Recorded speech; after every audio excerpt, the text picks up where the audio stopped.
Eto ho mga kababayan, 'no, eto ho mga boss chief amo sir, yung dahilan kung bakit lalong tatagal si dating Pangulong Duterte sa loob ng kulungan, sa loob po ng dahig mga bossing.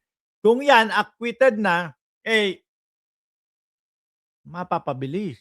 What I mean to say is, kung minamadali ninyo at kung gusto niyo na talagang lumabas ang dating Pangulong Duterte, eh, dapat ang ginagawa ni Koopman mga bossing ay, yung tipo bang ilaban na, 'no, idepensa na agad ang dating Pangulong Duterte. Eh, hindi ho, eh.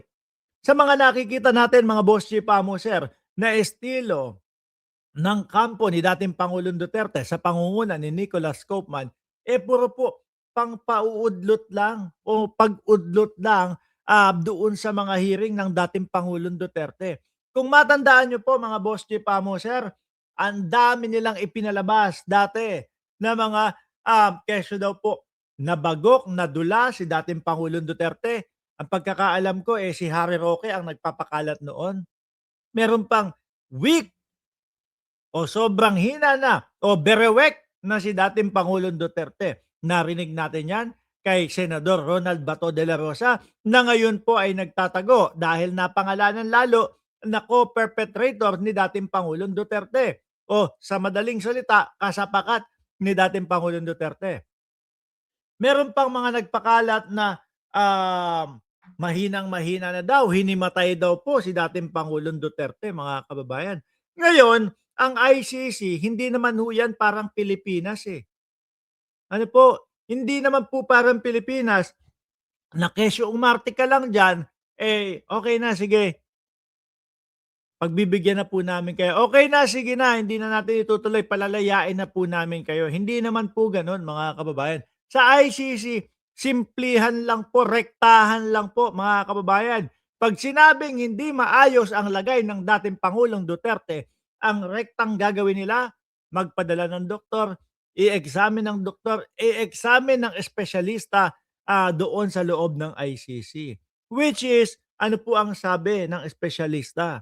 Maayos at pwedeng humarap sa hearing o doon sa confirmation of charges si dating Pangulong Duterte, mga bossing. Sa makatwid, eh puro kaartehan lang ang ginagawa nitong sila Nicolas Koopman. Ngayon ang tanong, bakit ganun? No?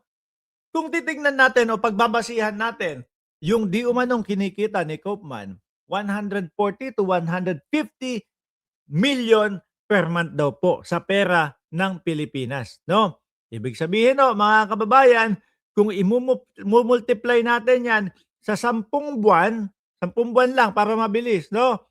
Eh, sabihin na nating 150 million, it means like 1.5 billion po, mga kababayan, no? Sa 10 buwan. Ngayon, dalawang 150 million equals 300 million. Idadagdag natin yung 2 buwan doon sa 1.5 billion, magiging 1.8 billion po, mga kababayan. Isa sa tanong natin, saan kinukuha ng mga Duterte yung ganoong karaming pera ho, mga bossing? 'Di ba? 1.8 billion. Eh, ang sabi ng dating Pangulong Duterte dati, eh, ano daw, eh, kapagka uma-attend niya ng mga hearing, 'pag uma-attend ng mga hearing, pamasahe lang ang kaya niya, konti lang ang pera niya. Pero uulitin ko ho, saan kinukuha ng dating Pangulong Duterte o ng pamilya niya yung 1.8 billion kada taon, 'no? Pulong. Baka sisiw lang ho kay Boss Pulong yon, mga kababayan, 'no, yung 1.8 billion.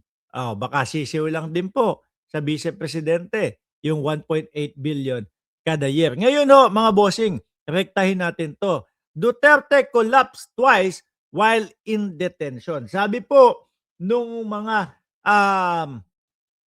ayaw mapauwi o gustong manatili si dating Pangulong Duterte doon sa loob ng ICC, nako Koopman, hindi ikaw ang magsasabi kung ano ang kalagayan ni dating Pangulong Duterte. Mga doktor ang tanging makapagpapasya kung okey pa ba ang dating Pangulong Duterte.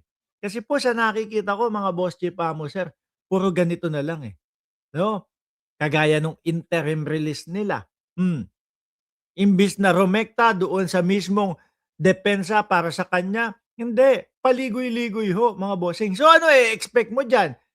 Kung ang ICC, direct to the point lang, 'pag inusog nila ng inusog dahil doon sa mga kanilang mga dahilan o alibay, ang ending pa din niyan is kung ano yung dapat na hearing para dun sa araw na yun, yun pa din naman, sa mga susunod na mga buwan.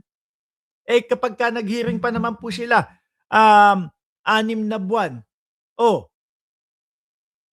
2 hearing ang iusog mo, ibig sabihin 1 year na dagdag sa kulungan kay dating Pangulong Duterte. Kaya nga sinasabi ko sa inyo, um, kung etong mga ito rumerekta na depensahan si dating Pangulong Duterte at hangga't maaga, naipaglaban nila na acquitted talaga ang dating Pangulo, 'di laya na 'yan. Baka next year laya na 'yan, baka this year laya na 'yan. 'Di ba? Uulitin ko ho, ang ICC rektahan, walang audience impact. So ibig sabihin ho, yung mga nagwewelga o nagra-rally diyaan sa labas po ng ICC, wala kayong bilang.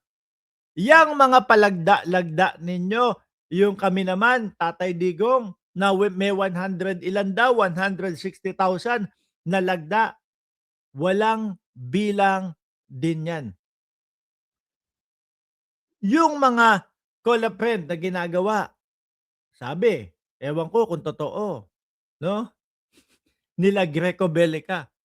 Sumulat kay Putin, sumulat kay, Netanyahu, sumulat kay, Donald Trump para dito matulungan daw ang dating Pangulong Duterte. Hindi ako naniniwala na nakarating sa opisina, ng mga lider na 'yan, yung liham ni Greco Bellica. Dahil ako ho ay naniniwala na ginawa niya lang yon para magpasikat sa mga DDS na gumagawa siya ng paraan. Kasi nung ginawa niya yung panahon ng eleksyon, 'di ba? Mga DDS, hanapan ninyo ng kumbaga receive copy si Greco Bellica kung totoong na-receive ng Office of the President ng United States, 'no, ng Israel at ng Russia yung kanyang liham. So sa madaling salita ho mga bossing, kahit ano pang, ganito kesyo berewek na ang dating pangulo, kesyo may ganito ganyan, ang ending pa din po ang pagbabasihan